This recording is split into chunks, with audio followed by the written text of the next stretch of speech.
Hello, everyone, and welcome to this live episode of In Lay Terms. We're starting a little bit early today because John and we got to run for Remembrance Day celebrations.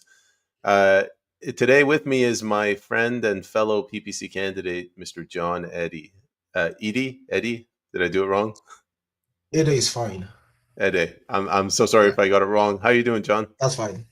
Very well, thank you, Payman. Thanks for setting this up. It's nice to speak with you on this momentous Remembrance Day.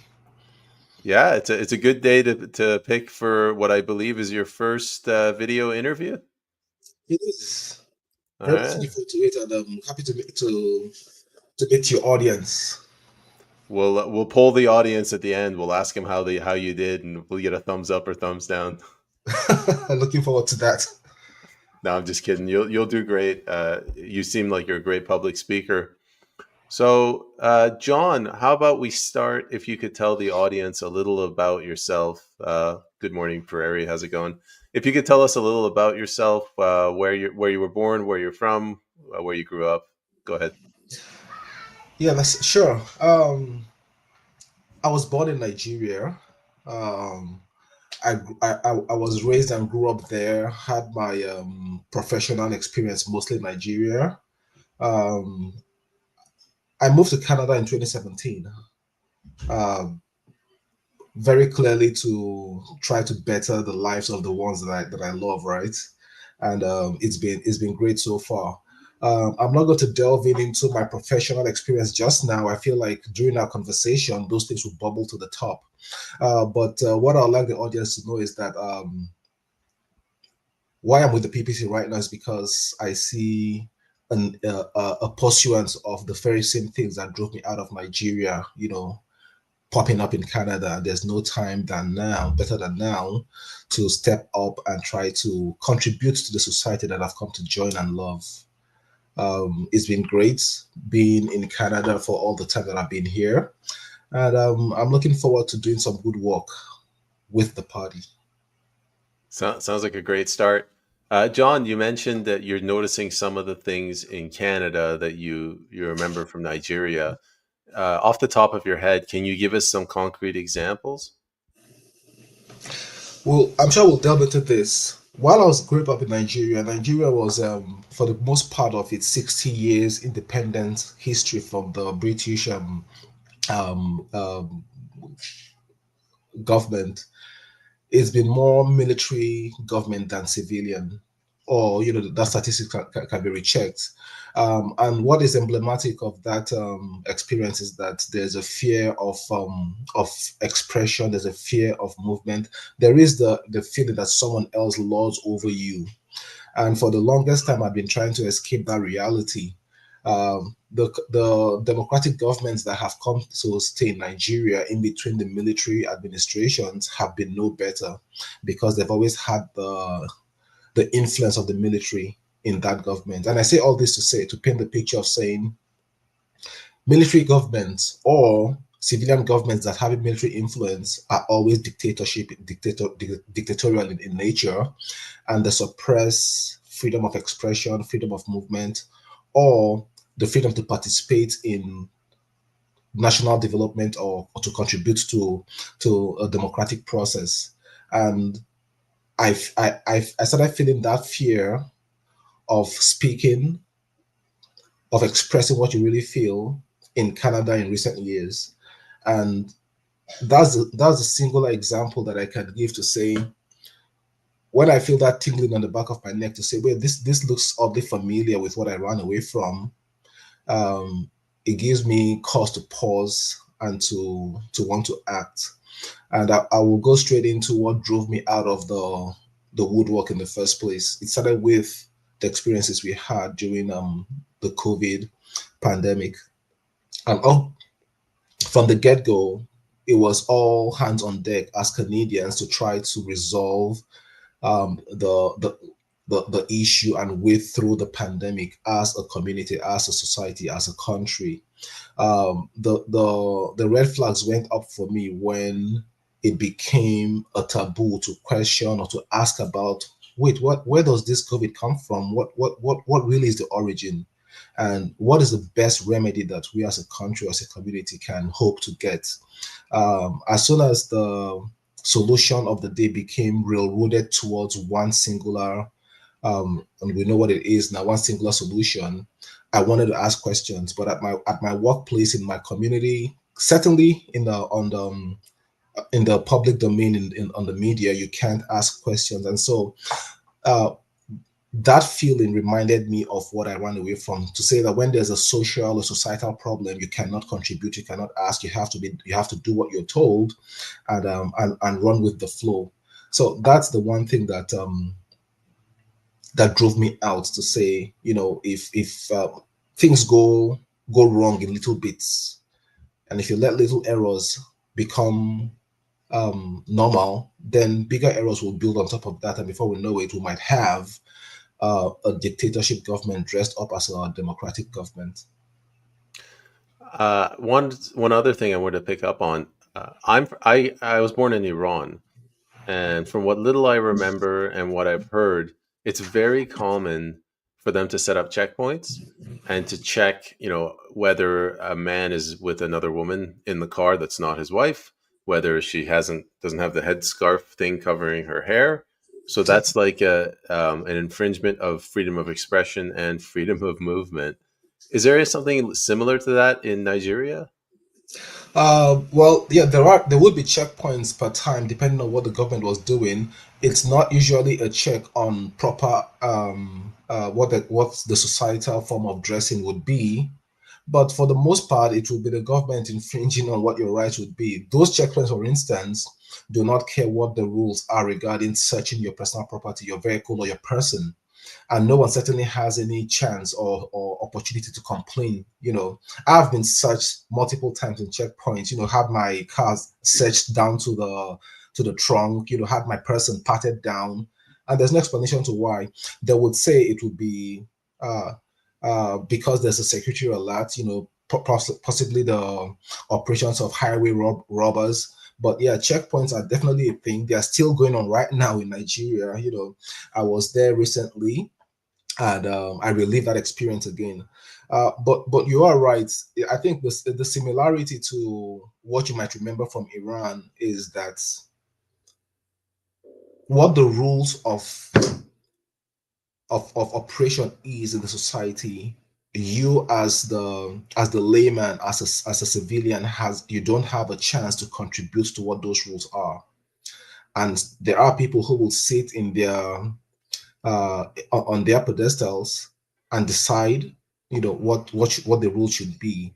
And even in a democracy as we have right now in Nigeria, whether the government came into power by credible elections or not, the representation of senators or House of Rep members is definitely non-existent, which is to say, to confer with the representatives of a particular riding or constituency, and to bring that voice to the center and make decisions based off of what those voices are. It is unheard of in Nigeria. So we do have that disconnect, and so people do determine for others what life should be. And again, coming back to what I see in Canada, we've spoken at length as to what the Bill C-63 is purporting to do. So things like that.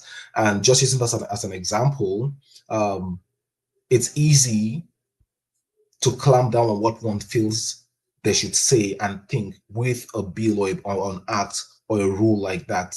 And so I feel like care must be taken to isolate the public outcome that government wants to accomplish, to protect minors, to ensure that there is no undue blackmail of one person by another, by making false declarations, that those protections should be done, but not with a blanket approach that then clamps down possibly the freedom of one to express, to think what they think the society should be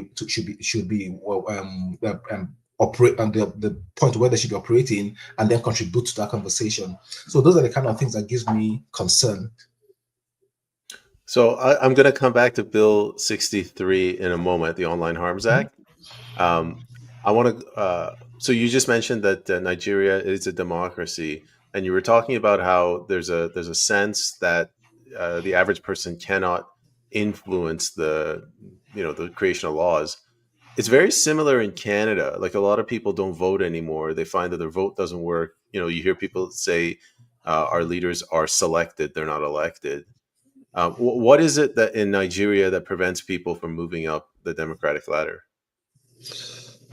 It's there is the sense of a ruling class.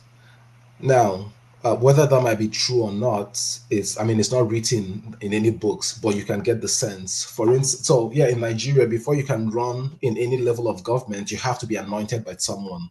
So the term of godfatherism has been very popular in Nigeria, and it's actually a real thing.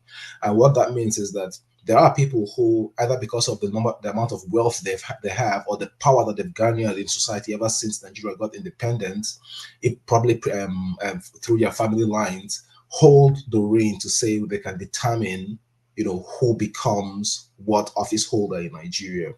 And so if you aren't part of a particular family or a particular class, it will be it will be a fool's journey to try to just come out and say, you know what, I'm declaring that I want to run for office.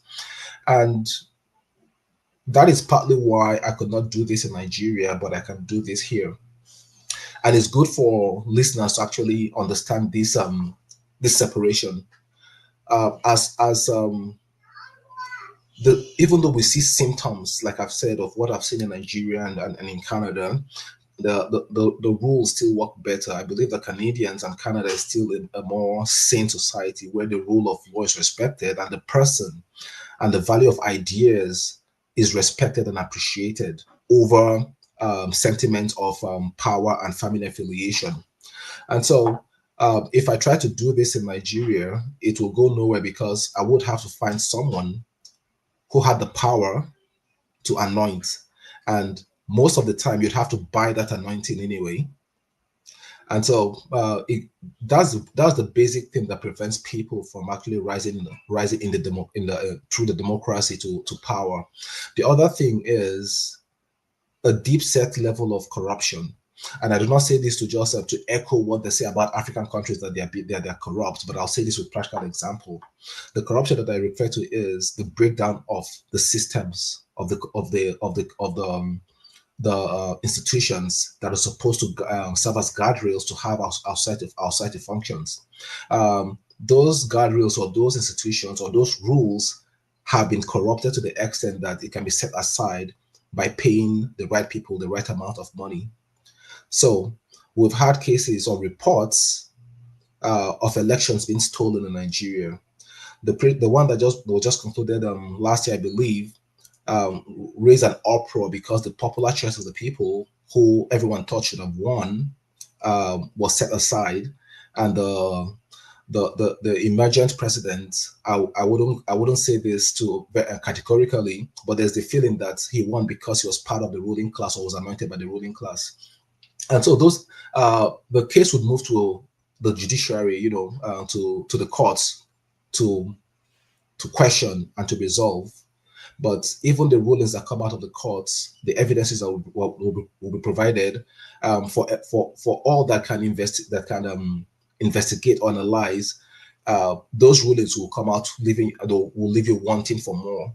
So I say this with all care, that the institutions and the rules that govern to make us act in a democratic way, and so that the best amongst us are selected, or at least the ones that are selected come to the top, they are broken. I didn't. I never asked this, but Nigeria, is it a republic or is it like a parliamentary system? It's a republic. It's the Federal Republic of Nigeria, and so we do have two houses, Senate and the House of Representatives, and the executive arm of government, and of course the judiciary. And so it's a federation of 36 states, 36 and one federal capital territory, and we have governors and then councillors and down the line. So we have three levels of government. It's a little bit different from the parliamentary system, of course. And How does the military fit into this? You mentioned that there's been a couple of dictatorships. Are they technically under the executive? Yes, so the president is also in Nigeria, doubles as the commander in chief of the armed forces. That's what that office is. Um, and of course, I imagine that that's how all situations like that would work. The military pledges allegiance to the president, of course, to the constitution. But the reality is, there are behind the, I imagine that they're behind the scenes arrangements that keep the military in check. Nigeria got independent from the British in 1960. Um, Within the next 10 years, I think there were two military coups in that time. And there have been, like I said, there have been more. If I count correctly, I think there have been more. We've had a longer stretch of military administration that we've had of the civilian government. And I just say that to build up of a question. The military is kept at bay as much as they are satisfied. I don't think they do so to from them an allegiance to a constitution or to the belief in democracy, which is why we've had at least three retired military officers or generals that have served as presidents of the country, and that influence remains ongoing. Right now, we have a president that has never been in the military, but we'll see how far that goes. He's just been in power for either over or under a year now. And how does the military take over? Do they have a facade of like lawful act where they use something in the Constitution, or they just come in and they suspend elections? They have done so. Yeah, just come in and annul an election in one case. In another case, they've just asked the sitting president to vacate. There have been some bloody coups in the history of the country. I forget the year. Uh, there have been takeovers between military administrations, but yes, nobody pretty much argues with the military when they come to take power. It's they walk in and they seize it. That's a little difficult when you have a gun pointed at you. Yes, yes. And so it brings me down to, I think, our conversation.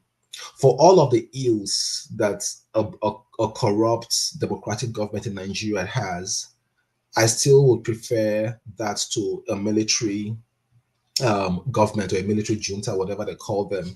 And if you look at the history of Nigerian history, in the past 30 years, I would say that economically, we probably have done better under some military regimes than we have on a democracy. People will make that assumption. If you just use the value of the national currency as a yardstick, for instance, it's done better in the past than now. And that might be not a very good index in the sense that that index has deteriorated over time steadily. But I would still prefer uh, uh, a democracy, because that chance for the average and every citizen to put their voice on the table, I think that it should never be taken away. The famous words that referring to the founding of the American Union, that the government of the people, by the people, and for the people should not vanish from the earth. Those words resonate deeply within me, that no matter how bad a democracy gets, we have to protect and keep it, because it's the one chance that at least the only administrative situation that we have globally right now that allows everyone equal and free access to give a vote or a voice to issues that affect their lives and the lives of the people that they love. So that's what is driving me for the most part, actually. And coming back to where we started from, seeing symptoms that remind me of all what we've talked about, it actually it saddens me. And I've spoken to people, Canadians, who have said, in light of the things that have happened since the break of the COVID pandemic, calling to memory the very famous trucker convoy protests that divided Canadians, on those that support and who are against. Calling all those things to memory, I've spoken to Canadians that said, you know what, if things keep going this way, they will leave the country. Not judging what the merit of that decision, but I don't have that. I don't have that chance or that privilege. I've already jumped ship leaving Nigeria once. I do not have the chance, so the merit or the will to jump ship again. And I guess it's also because I think in a global sense, where would you jump to that would be better? The erosion of democratic values or its principles. I think if you look at what's happening in the European Union, and in Britain particularly, that erosion is widespread. So if I was running from a crumbling democratic pedestal, I do not have where to run to. That's on the one side. The second is, I think that you have to determine for yourself as an individual where to pitch your tent and fight. Um, and so there's no chance for me to pack up my family and leave and go anywhere else anymore. I love this country. I want to raise my family here. My family is loving it here. I think that the best chance I have to fight for what I believe is in Canada. And I think that that's what every human being actually needs, a fighting chance, a chance to actually put your foot down and say, yeah, this is what I believe in. Let me fight and stand up for it. So the PPC presents that chance to me. I believe strongly in what we're doing and what we're saying. I believe that it's common sense and it actually borders on the truth. And those things are absolutes. You can't argue with them. You can't move those pivots. And so I'm confident and hopeful that we'll do some good work. There's your campaign promo video right there. Beautiful words. Well, thank you. Um, Yeah, let's go back to what we were you were mentioning Bill 63, the Online Harms Act.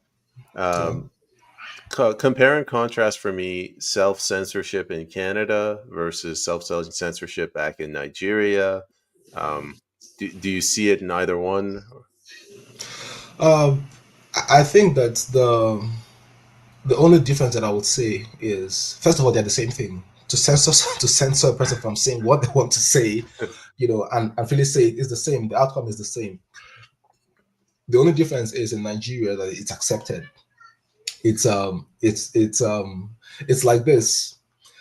There have been people who have spoken rather disfavorably about a governor or the president, and the police have come to arrest them because they made utterances that were disfavorable or disrespectful, and no one challenges that. A few human rights lawyers might step up, because they have the power and the money to do so.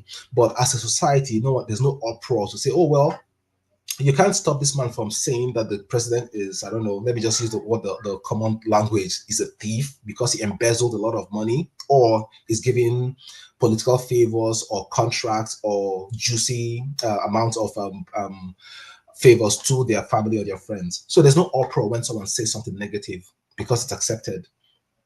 Um, the difference here is that I do see that uproar. I do see people complaining on social media. I see prominent individuals coming on TV or in gatherings to say, yeah, you can't censor someone.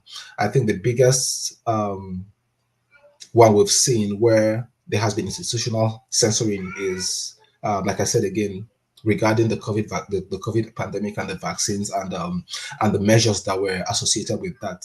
So it's that acceptance in Nigeria that you cannot even fight for the right to say what you want to say.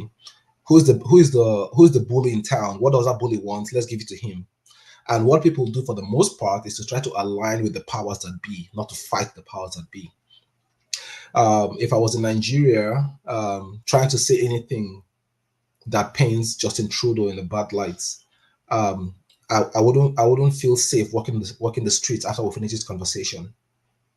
Yeah, that's that bad, and there'll be no one to protect me or to stand in my stead or to come bail me out of police detention.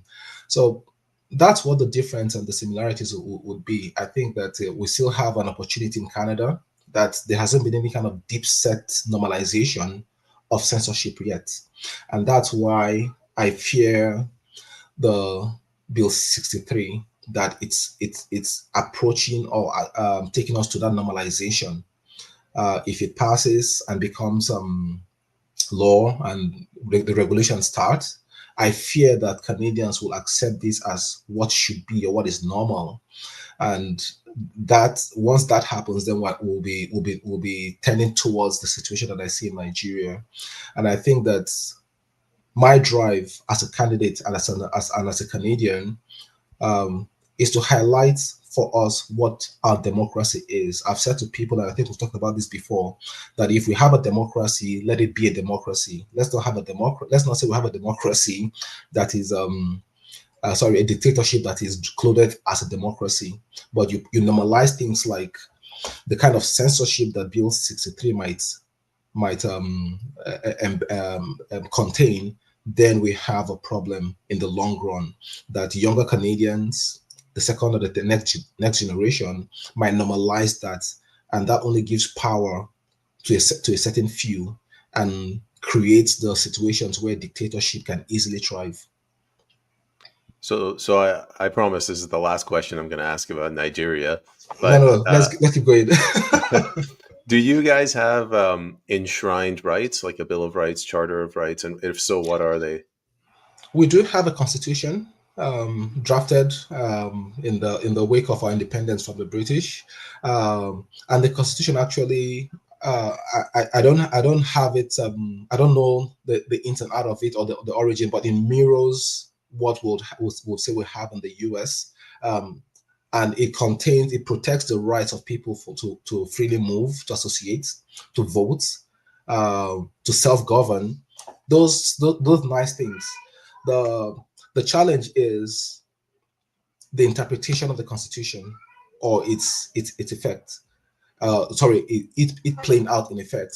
So um, it's like we say in contracts, in business, a contract is only as good as the will of the people to honor it.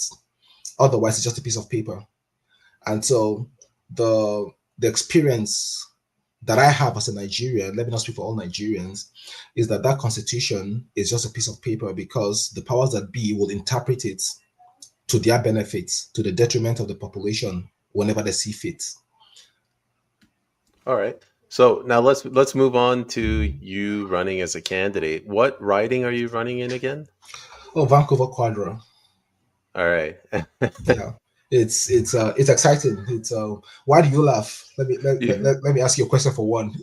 you're in the belly of the beast. Thank you You're so running. much. What I wanted to understand that we're seeing the same thing. That is exactly what it is. Um, and I will jump into very funny issues because we don't have time. Well, not that we don't have time, but the lack of a stretch. Um, my writing is very heavily inclined towards some of the things that our platform opposes, or at least tries to fix. Climate, gender politics, um, uh, bodily autonomy regarding medical intervention. So those kind of things. If we look at what's the just anecdotal evidence from what has happened since the the COVID pandemic, my writing has been very very very compliant. So if you say that I'm in the belly of the beast, I certainly feel so. Yeah, I did some. We were doing a recall for David Eby, and we were in his riding. So that's oh Lord, where was that? Spanish Banks, I think. Yeah, right. Yeah, yeah, Closer to UBC maybe, but it was yeah, it was an uphill battle. So yeah. you're like the But special forces. that recall went somewhere. I understand. I mean, I know it didn't succeed, but it did garner some support. Did it not? I can't remember what the outcome was. It didn't succeed. Are you Mhm. familiar with how the recall how it works? I know how the recall works, and I heard about that recall, but I know it didn't succeed. But I just thought that from what I heard, it did get some good support. I mean, they didn't get the threshold of signatures right to make it official, but yeah, it's I heard that from the grapevine in my early days trying to get into this seat. Yeah, so with recalls, like to get into office, you need 51%, or you just need to get the most number of votes. Yeah. So if only two people show up, and both of them vote for you, you'll win. But to Yeah. recall, you need to get, I think, 40% of all eligible voters. So if you're in a riding of 100,000 people, you need 40,000 votes, even if only 10,000 people voted in the election. So that was the challenge. Okay. Yeah, it's quite uphill. Yeah, but coming back to what you're talking about, it is I am the special forces here. We'll see how this works out, but I don't have any. You're paying due consideration and due recognition to the fact that it's an uphill task for me. I have no fears, and I say that to say why I like the PPC is that I think that we've won already just because we are. And again, that's another slogan I'm trying to popularize. And the reason why I say that is to say the biggest threat that you would have to a crumbling democratic society is that there's no voice that speaks against the trend or that points it out. And the PPC is being loud and brash about that pointer. And so, whatever the outcome of the elections in my riding, the chance to speak to people, to put the PPC's platform out, to talk about the importance of what we have to do to protect our democracy and the practice of our democracy, and to make people understand what the Canadian democracy means for them, I think that's already a win. And we can only go up from there. So we'll see how the election works out. We'll give it a good run. I'm getting some good reception, speaking to people on the streets. I'm gathering signatures at the moment, as you know, and so it's been exciting so far. No, that's really good, and it's an uplifting message. One question I always ask PPC candidates: why did you not decide to run for the Conservative Party, which has it's a more established party and it has a greater reach? Yeah, I think it's a good one. It's very important, very personal too. Um, from the moment I got done with school. So by the way, I came to Canada through the as a student. I did the master in public policy and global affairs at UBC. Got done with that in 2019, and as soon as I got done with that, I knew that I was going to actually vein to a run for public office in Canada. And so I started combing the landscape to see, what were the performances of the major parties, what their platforms were, how they perform, just trying to get up to speed. And then 2020, COVID, so 2019, 2020, COVID hit. And immediately the criteria for my search became set for me. I was looking, yeah, I was looking at the people who were speaking in the line of what I thought was important. How to canvas all support and not to divide the population. In how I was looking for a voice that was addressing how to pick the best solution to attack this monster that has erupted, not to cherry pick and force it down. And I was looking for people that will speak against a mandate, which, in my opinion, is the most undemocratic thing you can do. It's like, for me, it's like able to taking away someone's vote, to say, there is a solution, you don't take it, you cannot be part of society. And that's not in so many words. And I didn't get that feeling from the Conservative Party, certainly not from the Liberal Party, or from the NDP. The PPC candidate at the time, her name is Renee, I believe. I forget what her second name is. I caught a glimpse of her on Twitter, posting resistance to the mandates, to the division, and I was like, yeah, this is exactly what I need to hear someone in public, that a public figure speaking about. And so it was a no-brainer. I started following her. I know she was vilified a lot by local and national media. She was ridiculed. But then you expect those things when you speak the truth in a predominantly deceptive environment. And so I said this at the beginning: the COVID-19 pandemic woke me up, or at least stood me up, brought me out of the woodwork. And Renee's resistance drew me to the PPC. I knew that they were not very popular and they were a small and new party. For me, that actually even reinforced my desire to work with them, because it means that there's no entrenched interest that I'll have to work against, that might contradict with my morals and my stance, but you can work with a team from the ground up. And so that's why I picked the PPC. I said it before during the just a while ago. I think that if you stand on the side of the truth for facts and for common sense, it's hard to argue with.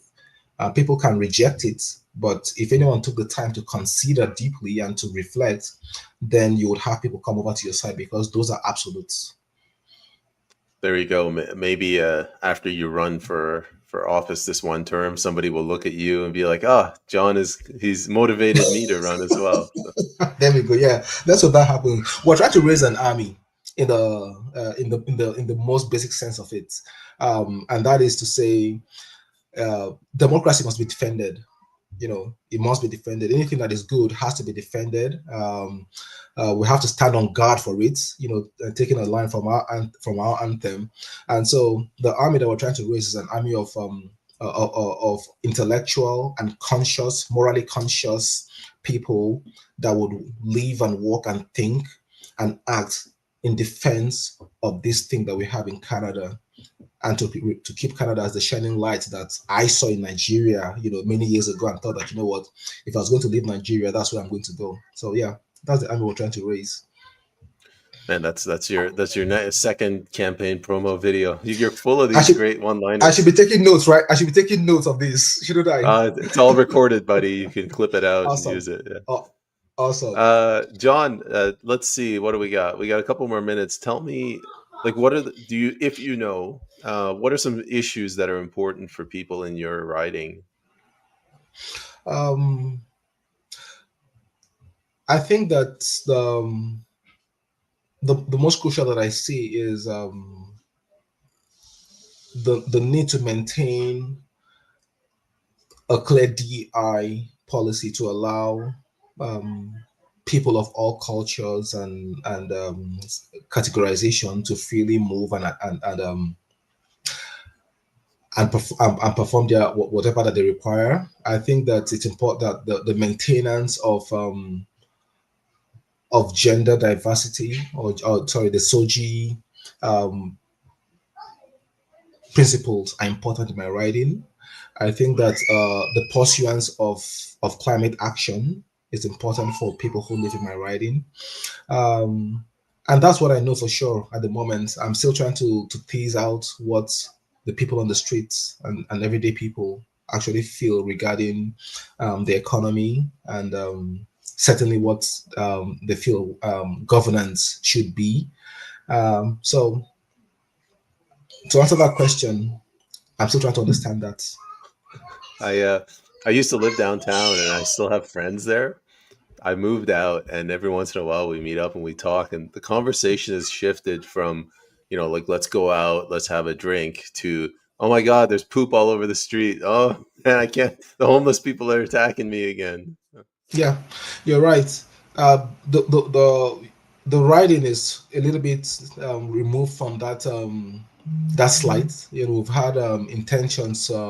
I think because there's been one of the facilities has been planned to be built closer to. I think it's around Abutus.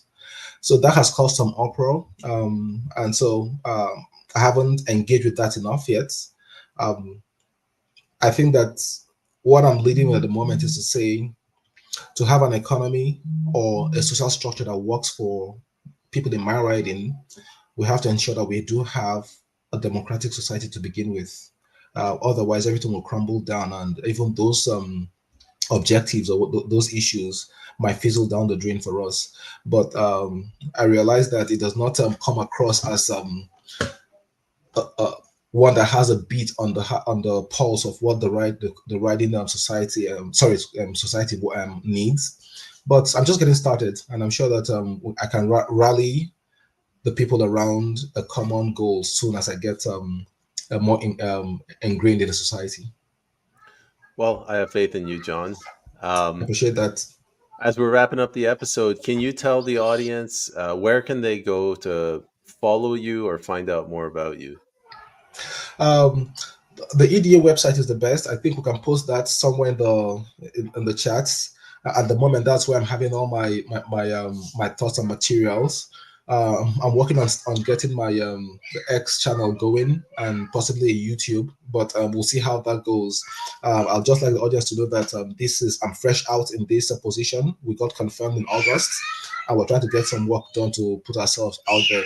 So for the meantime, the Greater Vancouver Regional Association's website is where people can find me, and all my updates will be posted there. So I'll try to post the link in the comments. I don't know what's going to happen. I've never done this before. I guess it goes to YouTube. Okay. PPC Uh, Greater Vancouver. Wow, that is a long URL. it is. It is.